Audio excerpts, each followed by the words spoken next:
این است که چرا باید ما نماز بخونیم. اونا که نماز خوندن به کجا رسیدن؟ پدر مادرها با بچه‌هاشون در این رابطه درگیرن.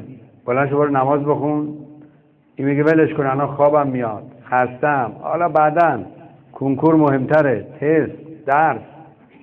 ولی سوال میکنه از پدر مادرش. بعضیام شاید جرأتش نکنن این سوالو کنن. من از قول شما این سوال کردم، به این سوال میخوام پاسخ بدیم. چرا ما باید نماز بخونیم؟ نماز تشکر از خداست. خدا اگه لب به ما نمیداد،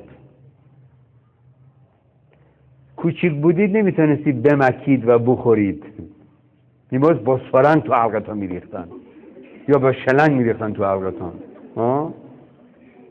بعد بزرگ شدید با این لبا حرف میزنید. الان لب نداشه، نمیدونی چی میخوای بگی که این لب تنظیم میکنه حرفاره.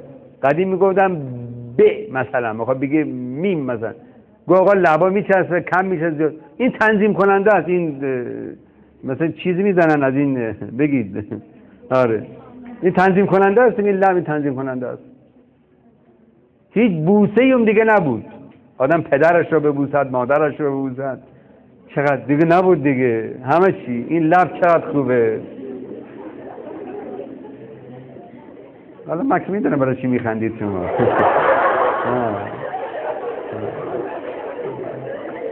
هنوز زوده حالا انشالله.